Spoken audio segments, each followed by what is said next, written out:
Hi, Draymond. Hello, Kareth Burke, Karen. NBC Sports Bay Area.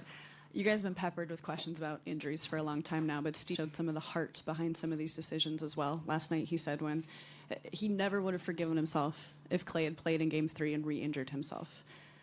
So what is the human element here? What is the heart that goes into some of these tough decisions alongside the evaluations from the training staff? I think the human elements are important. At the end of the day, you want to, as much as you want to win, this is, how people feed their families.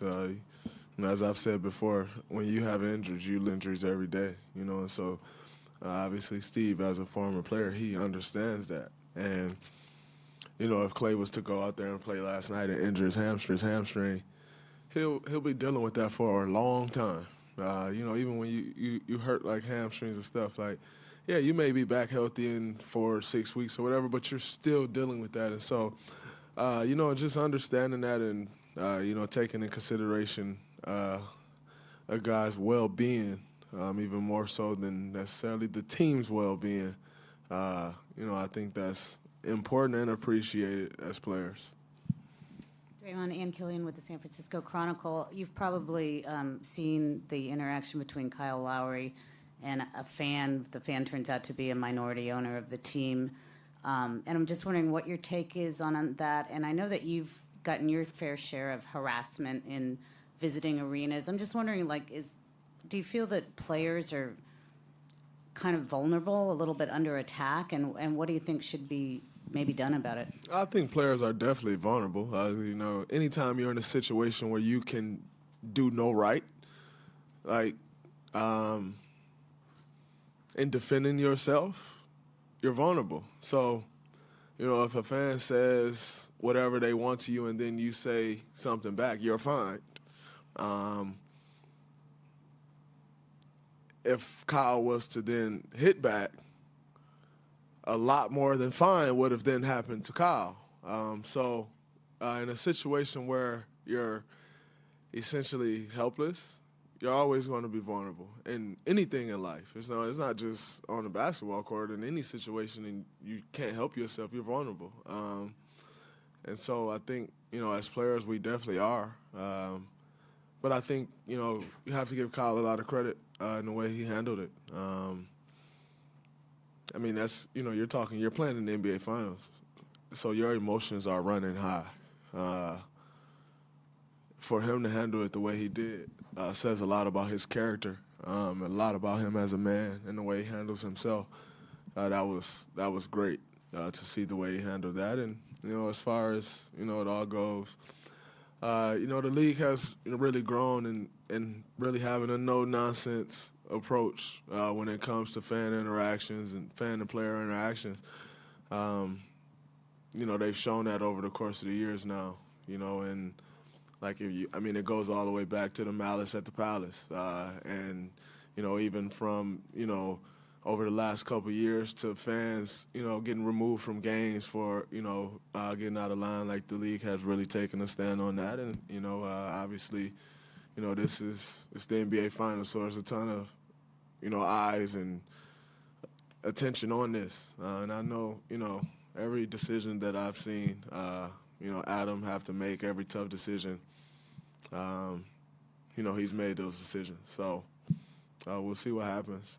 But, you got to give Kyle a lot of credit for the way he handled the situation. He was a true professional in the way he handled that. Are you curious if there's maybe a double standard when you're talking about a partial owner in the way this will be handled?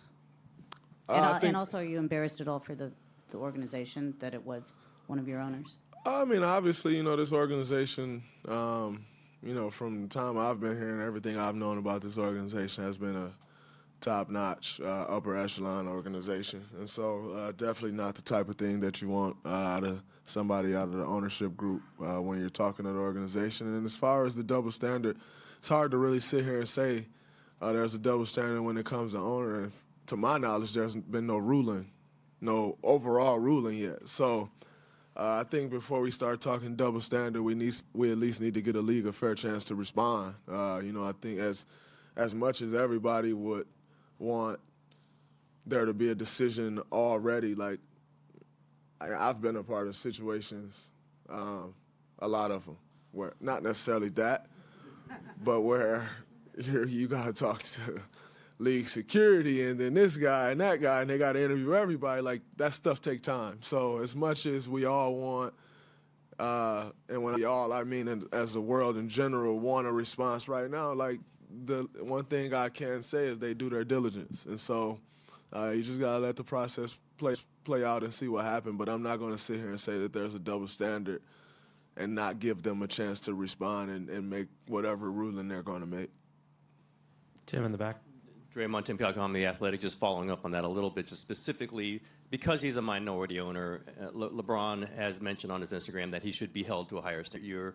You're part of the team. You're part of representation of the team. Would you agree with that that a minority owner should be held to standards of behavior higher than someone else? I mean, I think you have to be. When you're speaking of, like, as players, we are held to a different standard. Coaches are held to anybody in the NBA circle. You're held to a different standard, and so I think it's no different. When you start talking of anybody in any ownership group in the league, you're held to a different standard. And I mean, you can say it's unfair or not, like whatever your opinion is on it, whether you're one way or another. That's just the reality of it.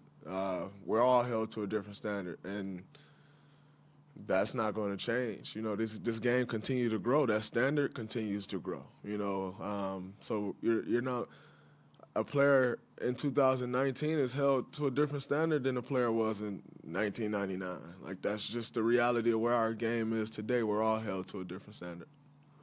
Fourth row. Melissa Roll on The Guardian. Considering that every player, his whole career, this is the ultimate goal. Now you guys are here and Kevin Durant is out. He still has hope of coming back, the disappointment of, still being held out. How is he handling all of that? I mean, I think he's just trying to get healthy. I'm not really sure if he's being held out or he is. I mean, obviously, I think he's still recovering and whatever, but yeah, I don't really know what's Kevin's day-to-day dealings with the training staff. I try to spend as less time in the training room as I can, so I don't really know what their back and forth is. Janie in the front. Draymond, Janie McCauley from AP. They seem to have an answer for you guys. Every time you guys hit a big shot last night, they came up with something. How much getting Clay back in there can you guys make a big defensive adjustment? And Steph said last night, we can't count on our offense to win us another championship. I think having Clay back is important. When you talk about missing Clay, Kevin, and Kevon, obviously everything will point to the offensive end. But they're three of our top 5 or 6 defenders. And I think that's equally or even more important than the offensive side of the ball. Like, we still scored 109 points last night. That's enough points to win. We won with 109. So, we got to get stops. And I think, adding Clay back to the fold, is always going to make a difference. The way Clay pressures the ball, or the way he flies around on the defensive end, that makes a big difference. Back left and third row over here. Draymond, Nick Friedel, ESPN. You guys have said it all along for a month. You're better with Kevin. You want him back. From y'all's perspective, what are your expectations if he is to come back in this series after missing some? Well, he'll come back and draw a lot of attention because no coach is just going to be like, oh, he's coming off injury. Let's see if he's not quite Kevin Durant. Like, you're just not going to take that chance. So, it'll open the floor up more. That's for sure. But, Kevin's a competitor. And, as a competitor, when you step out there on the floor hurt or not, or just coming back from injury or not, you're going to give everything you got. And, he's way better than a lot of people when he's 100%. So if he's 75%, he'd still probably be better than a lot of people. So we'll see if he's able to come back or not. Last one here in the third row. Paul Antunes, ESPN Brazil. The last 4 games that you guys won, Draymond, You were down by 17-3, and you were down by 12 in your last win against the Raptors. Is there something about being down that kind of brings out the best in you personally? I know you guys played with tremendous pace in those 4 wins, and now you're down 2-1, kind of or die game 4 type of deal now. I think, you know,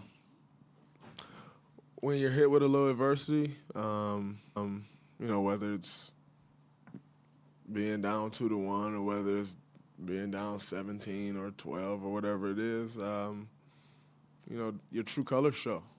And I think that's just kind of the makeup of us. That's our DNA. You know, our backs are against the wall. We continue to fight.